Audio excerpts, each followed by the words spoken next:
All right, guys, let's put a mark on this one. And I think it's time to talk about AI art, right? So, for those of you guys who don't know, AI has been around and it's been a very big problem for a lot of artists out there. And I know you guys are concerned a lot, right? So, let's talk about it. There is drama happening in the ArtStation world right now. And if we go to the ArtStation, the place where they do art, you're going to see this. All right. Most of the artists, I think majority of the people have started a movement rather because AI has been a problem. Understandably so. You know, there are a lot of new artists that are sprouting and they're posting all their AI generated art. And yeah, dude, it's very, very concerning. Now, how long has AI been around? It's not that long, right? It's probably a little bit over a year, you know? So a lot of people got threatened by this. And the biggest problem that AI have going for it is it's stealing data. You know, that's how it learns. The more you use it, the more it uses the data that you put into it. It becomes better and better and better. And time will come that it's gonna get the hands right, you know? So a lot of people are actually saying this is going to make artists obsolete, for example. I don't believe that. I think there's always going to be space for artists out there. And the biggest concern I have with AI is it steals data. There's even like a discovery that it's actually stealing private data from people, like people from hospitals, for example. And there was even an article that it can actually strip you naked without your consent. So a lot of people are scared. And the biggest thing that AI has been doing right now is this. They are selling art packs on ArtStation. Like, for example, wallpaper pack, phone and desktop, The King's Journey, 200 Night Concept Reference Pack, 300 Male Head Sculpt, 200 Wolf Warrior 200 Wolf Warrior packs, 200 character concept. Every single one of this is AI. So these people are actually using stolen data to sell stuff online. I think that's like, this is really, really concerning because, you know, artists are very, very sensitive people. Like I'm very, very sensitive, you know, like when I see my art style out there being used and being sold, it becomes very, very personal, you know. And like me, like you guys together, we're both peeved, tired, we're scared, we don't know where this is going, and people are spending money on AI art instead of spending it on us. And so here's what we need to do. What do we do to stop this?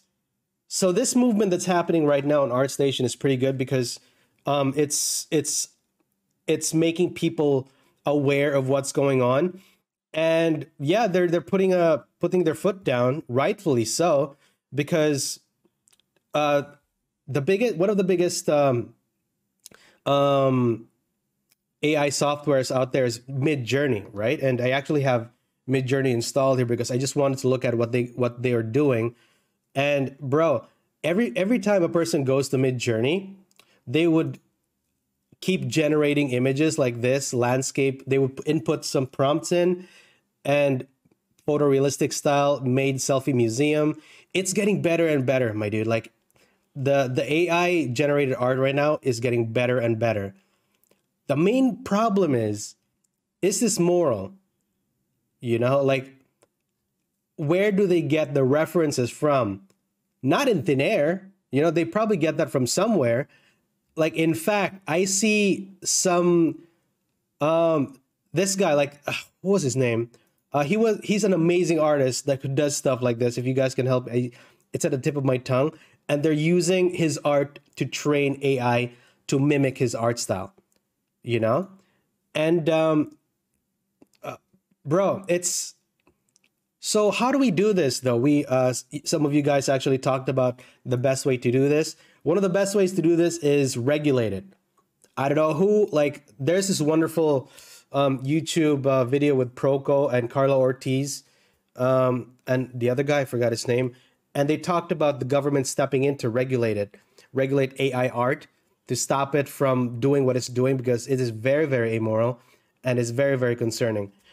One of the things they should do is label AI art. I think that's what they should do so that we know which art is AI art. I mean, it's easy to tell now because of the hands.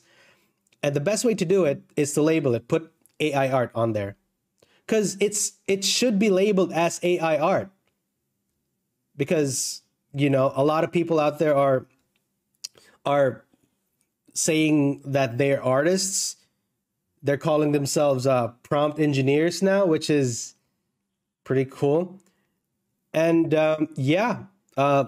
regulate it, label it, and the best thing, if you guys want to help out in a way, the best thing you could do to fight AI is to support artists. Do not give money to these people because it's going to make it worse. Artists need help more than ever. And the sooner we can help artists sharing their art, well, it's going to get stolen either way, but support their art and share it. Make everybody, like, show to everyone that this type of art style belongs to this person, you know? It was very, very concerning when I saw somebody actually, what was that? Like, he actually, when Kim Jong-gi died, God rest his soul, Kim Jong-gi AI, hold on. So there is something very, very dubious about this. So Korean illustrator Kim Jong-gi's resurrection via AI image generator is Orientalism in new clothing. I haven't read this article, but to make a long story short, when Kim Jong-gi passed away in October, 3 days later, a guy trained AI to mimic Kim Jong-gi.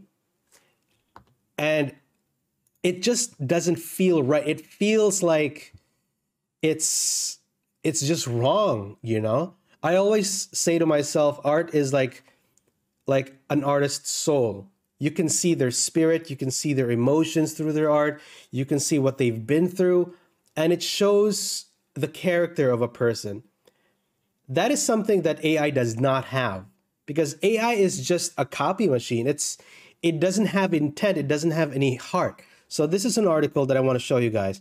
AI generated art sparks furious backlash from the Japan's anime community. So look at this. Look at this. It looks like Kim Jong-gi's art, but there's nothing there. You know, the brushstrokes are there, but you don't understand what's going on. The AI does not know what's going on. So, bro, this is very, very sad because I love Kim Jong-gi so much, and to see this 3 days after he passed away is very, very disrespectful. And I'm just very, very concerned that this is going to happen to artists, that people are going to see artists as people who just make pictures and not like people who put their heart and soul into their work, you know? So what do? Going back, man, we just, I guess, regulate it. Wait for it to just create something to control it, because right now it's just going at a very, very fast, incredible pace, and there's no stopping.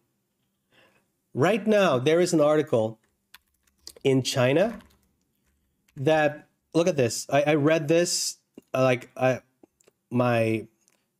has its problems, but look at this. China bans AI generated media without watermarks. So China's Cyberspace Administration recently issued regulations prohibiting the creation of AI generated media without clear labels such as watermarks, among other policies. You know what? With China's problems, they are actually a step ahead when it comes to stuff like this, and I applaud them for it, because this is one way of tackling the problem of AI art, and I hope the rest of the world will follow in their footsteps when it comes to like regulating AI art, because I do not want to see a day when artists are going to stop drawing, because I'm not afraid of AI. I'm afraid of people stopping art because of AI.